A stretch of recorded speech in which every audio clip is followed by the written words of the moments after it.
Hello, this is the Dreadweaver.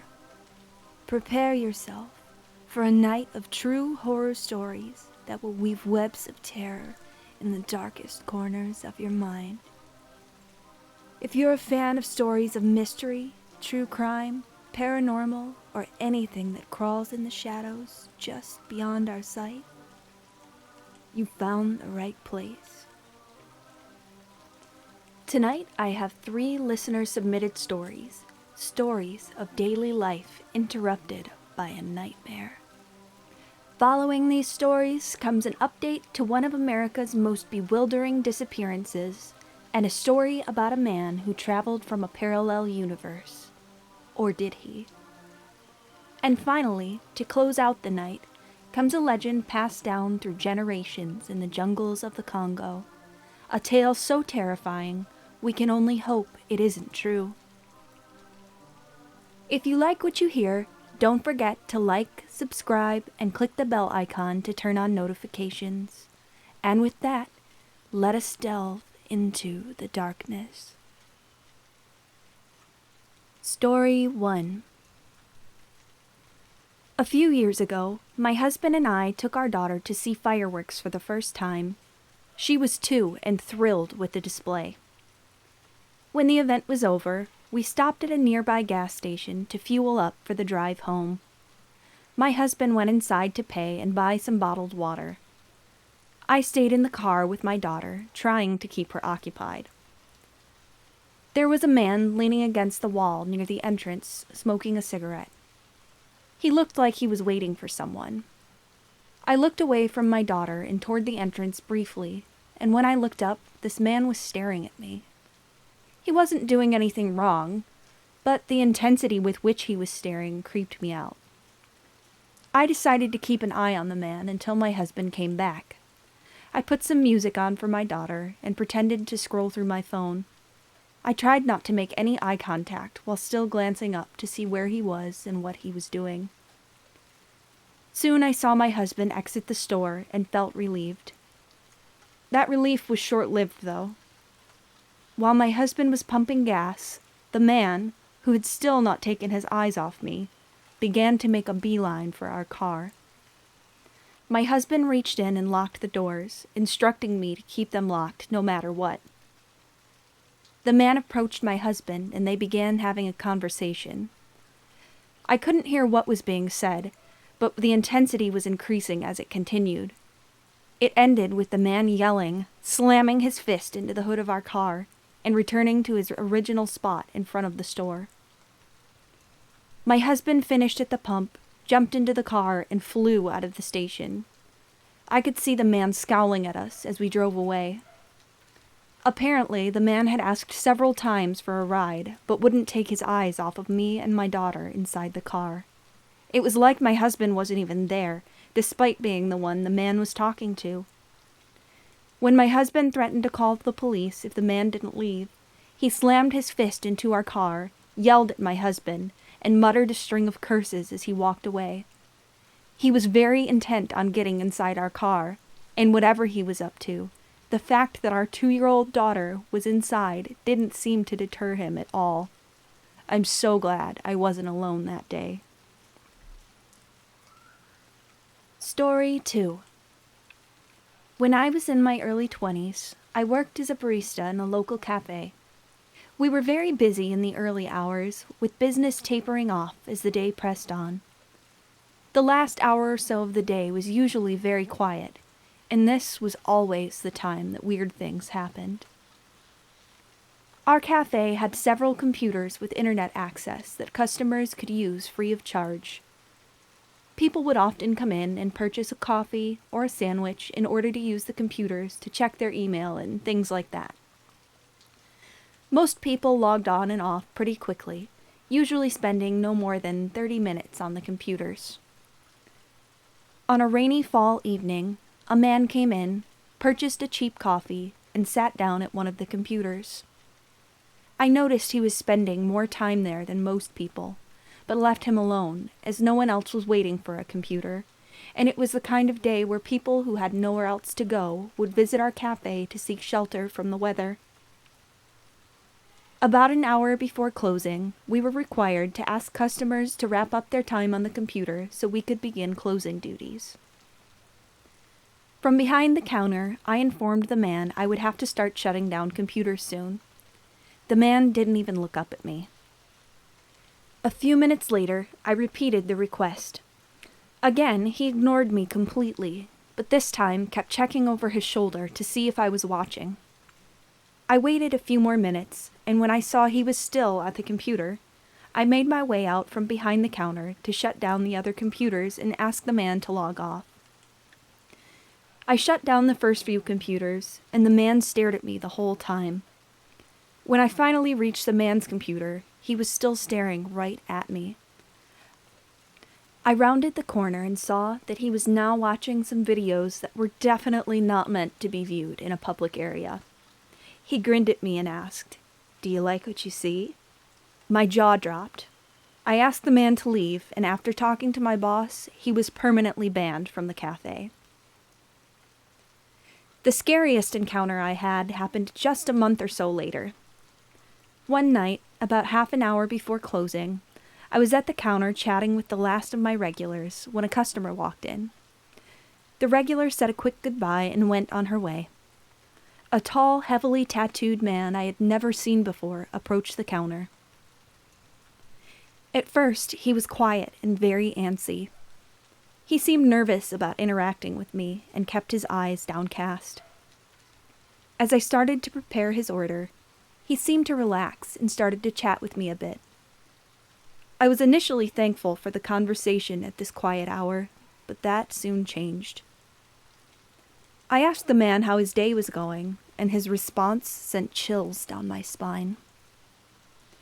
He said he had just been released from prison for manslaughter, and this was his first meal in years that wasn't served behind bars. I remarked that I'd have to make sure it was made with extra care, as this was a cause for celebration. He thanked me, and without prompting, proceeded to relate to me the story about how he received the manslaughter conviction. Several years before, the man had been driving in a nearby city and narrowly avoided an accident when a pedestrian walked out in front of him. Enraged, the man jumped out of his car and began screaming at the pedestrian.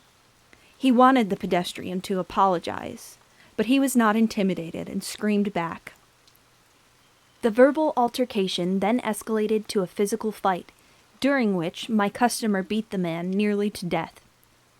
Passerby called emergency services, and the pedestrian was pronounced dead at the hospital just hours later. The man then proceeded to rant about how the pedestrian got what he had coming, and how unfair it was that he ended up in prison.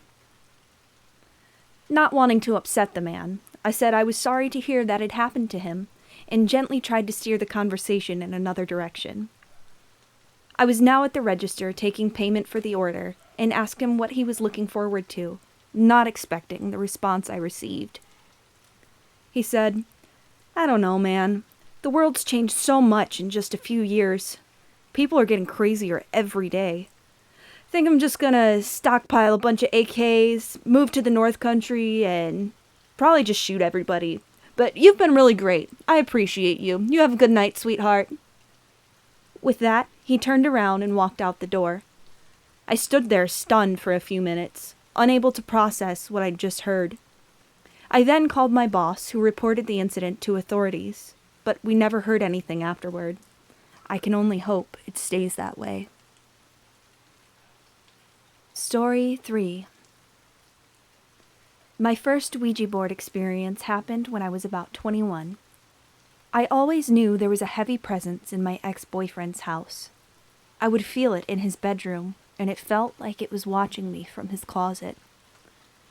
I could not fall asleep most nights, and would stare at the closet opening, waiting for something to appear. But nothing ever did. I finally convinced my ex that something wasn't right in the house, and he admitted to being creeped out by the closet too.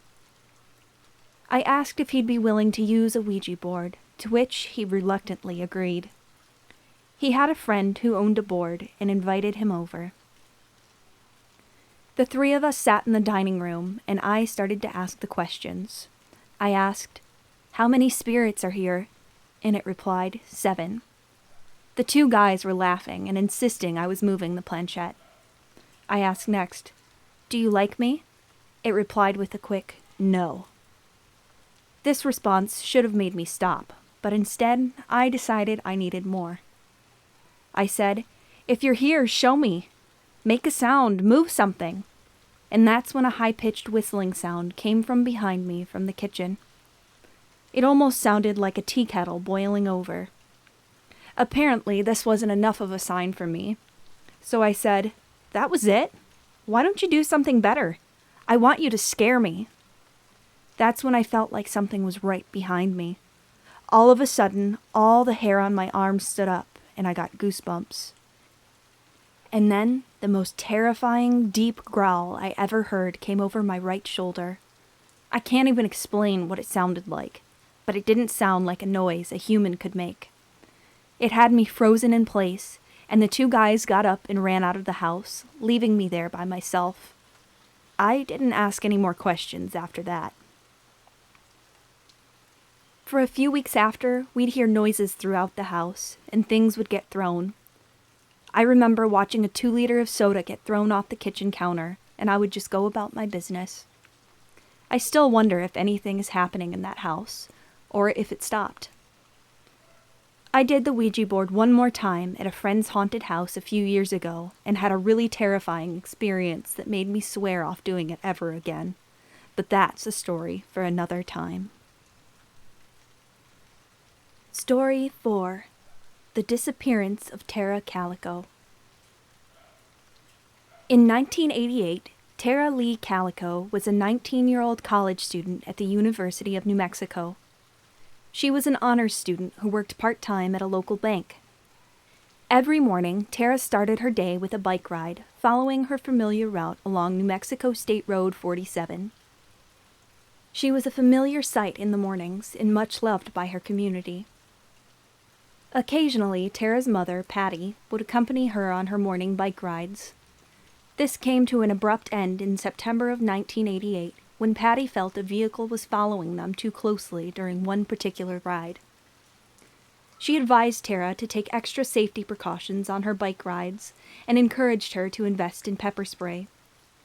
Tara dismissed her mother's concerns and didn't seem to think the experience was a big deal. On the morning of September 20th, Tara's morning bike ride started when she left her home at 9:30 a.m. Before leaving, she told her mother to come find her if she didn't return by noon. She had plans with her boyfriend that afternoon and didn't want to be late. Patty agreed, and Tara went on her way. Noon came and went, but Tara did not return. As requested, Patty went out to find Tara and bring her home. When Patty was unable to find her after 3 hours of searching, she promptly reported Tara missing to police. Police later found pieces of Tara's Sony Walkman and the cassette she had been listening to that day scattered along the side of the road. Neither her bicycle nor any other trace of Tara was ever found. Witness statements helped create a timeline of Tara's disappearance and provide leads in the early hours of the investigation. Tara was last seen only 20 minutes before her mother went out looking for her. Multiple witnesses stated that an older model pickup truck topped with a camper shell was following her very closely just before she disappeared. Despite consistent descriptions from all of the witnesses, the vehicle in question was never identified. The case stayed quiet until nearly a year later. On June 15, 1989, a woman visiting a convenience store in Port St. Joe, Florida, found a suspicious Polaroid photograph in the store's parking lot. The photo showed a young woman around Tara's age and a young boy, both bound and gagged with black tape. The woman turned the photograph in to police. Authorities broadcast the photo on national television, hoping someone would come forward with the identities of the 2 youths in the picture. Tara's family saw the broadcast and immediately contacted authorities, noting that the girl in the photo had a scar on her leg similar to one Tara had. Photographic analysis was performed by 2 separate agencies, with the Scotland Yard positively identifying Tara and Los Alamos National Laboratory concluding that Tara was not the girl in the picture. The FBI stepped in to provide some input on the opposing findings, but their analysis was inconclusive. In 1998, Tara was officially declared deceased, and a judge ruled her manner of death to be homicide. The case went quiet for decades, and rumors swirled. Many believed the toy box killer, David Ray Parker, was responsible, as he was active during the time of her disappearance and owned property near the area she disappeared from. Police investigated this theory and ruled out David Ray Parker as a suspect. Another rumor circulating in 2008 suggested 2 local teenagers accidentally hit Tara while out on a joyride and hid her body to cover up the crime.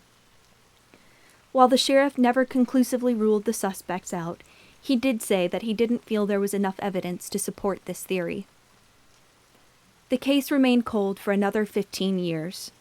On June 13, 2023, Valencia County Sheriff Denise Vigil announced a significant breakthrough in the case and believed that charges would be announced soon. She declined to give further information, citing a need to protect the integrity of the investigation. The case was submitted to the prosecutor's office for review at that time, and there have been no further announcements since. We are still awaiting updates from the Valencia County authorities. Story 5. The Man from Taured. In 1954, a man flew into Japan and was detained by authorities after discovering the country of origin listed on his passport did not exist. John Allen Kuchar Zegras, age 36, from Taured. Authorities were confused as his passport had been stamped in many East Asian countries and did not appear to be counterfeit. During questioning, authorities asked him questions about his country of origin. He stated that Taured was a European country located between France and Spain. He insisted they must have heard of it, or at the very least that they could locate it on a map, as it had been there for nearly 1,000 years. When challenged, Zegras became visibly upset and continued to plead for authorities to investigate as he was telling the truth. Japanese authorities placed him in a guarded hotel room on a high-level floor of the hotel while they attempted to sort out the situation. The next morning, Zegras had seemingly vanished into thin air, and authorities were unable to find any clues as to where he might have gone or how he could possibly have escaped. The story would circulate for decades, but what really happened? In truth, the story is not as fascinating as we've been led to believe, and authorities have known the truth all along. John Zegras did exist and was arrested. Unfortunately, media outlets at the time latched onto the story and fabricated details to sensationalize the tale that has been repeated as truth around the world. Here is the real story of the Taured Man. It was October of 1959 when John Zegras entered Japan. His passport did not raise suspicions right away, though. It wasn't until January of 1960 that he was detained on suspicion of false identity, illegal entry, and document fraud after attempting to cash foreign checks written for large amounts of money.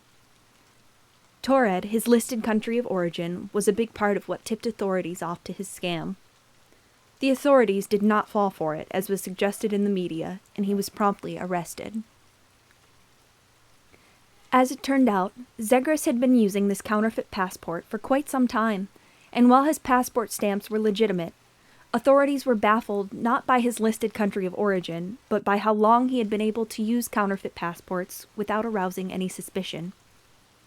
In an attempt to prove his innocence, Zegras gave a detailed backstory about different countries he had lived in, armies he had served in, and battles he had fought, and the work he had done with foreign agencies. These stories were easily proven false by contacting said agencies, and Zegras was revealed to be nothing more than a fraud. In August of 1960, Zegras was sentenced to 1 year in prison and subsequently deported. So how did we end up with the tale of a man who traveled from a parallel universe? When the case was first reported in the Canadian newspaper The Province, it is thought that a typo turned the country Tuareg into Taured, and the rumors began to swirl. Like a game of telephone, facts were added and assumptions were made until we ended up with a story about a man who unwittingly traveled from a parallel dimension to our universe and seemingly disappeared the way he came. In the decades since Zegras was tried and convicted of fraud, it has become an urban legend not just in the area it occurred, but around the globe. It is still a popular tale to this day, and the fraudulent Mr. Zegras continues his legacy of deception via media sensationalism. Story 6. The Chaba Fufi. Deep in the forests of the Congo, there is rumored to live a mysterious creature that has terrorized natives for generations. This creature is so large, so sneaky, and so horrifying that inhabitants of the area design their homes and villages to keep the creature at bay. It sounds like something out of a sci-fi movie, but locals insist it is entirely real and can recount many tales of sightings and interactions with this creature. It is called the Chaba Fufi, better known as the Congolese giant spider. Baka elders recount tales of these giant creatures and warn outsiders of their presence. The Chaba Fufi is said to be a large brown spider covered in hair with a leg span of up to 6 feet across. It lays eggs the size and shape of peanuts, producing yellow juveniles with purple abdomens. Their color fades as they grow, slowly morphing into what resembles a giant tarantula. These spiders are said to be highly venomous, building webs above their underground burrows and striking quickly when prey enters their webs, behavior that mimics the trapdoor spider. While they are rumored to feast mainly on antelopes and other jungle animals similar in size, villagers have plenty of stories of children and pets falling victim to these giant arachnids. Special precautions are taken by locals venturing out into the jungle, as those who have inadvertently wandered into their webs have been devoured. While dealing with these spiders is a way of life for locals, these tales were largely unknown by the outside world until 1938, when explorers Reginald and Marguerite Lloyd encountered the Chaba Fufi while traveling along a path in the Congolese jungle. They claimed they were driving along the path when a large jungle creature suddenly darted out in front of them. At first, they thought it was a monkey, as they were accustomed to seeing on their travels. They were stunned, however, when what appeared before them was a tarantula-like spider with a 3 to 4 foot leg span. The spider continued across the path and off into the trees before they could capture a photo. Since then, many others have reported their own sightings, and not just in the jungles of Congo. Reports of giant spiders like these have been documented all around the globe, with high numbers being reported in other jungles in areas of South America and Vietnam. While it's highly probable that there are many undiscovered species hiding out in jungle areas, scientists believe that it's impossible for a spider of this size to exist. The exoskeleton of a spider that size would have to be extremely thick to support its weight, leaving little room for necessary internal organs. The biggest reason scientists believe this to be impossible is the way insects' respiratory systems are structured. Insects breathe via a number of trachea tubes spanning their bodies that diffuse oxygen from the air around them. With a respiratory system like that, a spider of the reputed size would not be able to diffuse enough oxygen from the surrounding air to sustain life. Cryptozoologists argue that there are anomalies to this rule, however, and evolution has resulted in strange creatures that theoretically should not be able to exist. A frequent example cited by cryptozoologists is the coconut crab, who evolved a unique respiratory system over many generations that allowed it to adapt to life on land. They believe it is entirely possible that large arachnids may have evolved in a similar fashion. So what is the truth? Despite nearly 100 years of sightings, scientists have yet to find the Chaba Fufi or any conclusive proof of its existence. Cryptozoologists hope a specimen can be found and studied, but unfortunately, time may be running out. Locals state that the large arachnids used to be plentiful, but deforestation has caused the population to dwindle. Until a discovery is made, the Chaba FoFi will remain nothing more than a tale pulled straight from our worst nightmares. Thank you for joining me for the first episode of The Dreadweaver. I'll be back next week with more tales whispered only in the shadows. If you would like to submit a terrifying tale of your own, head to our subreddit r/thedreadweaver or send us an email at thedreadweaver@outlook.com. Don't forget to like, subscribe, and click the bell icon to turn on notifications. Until our paths cross again in the shadows, stay vigilant and beware the whispers of the night. This is the Dreadweaver, signing off.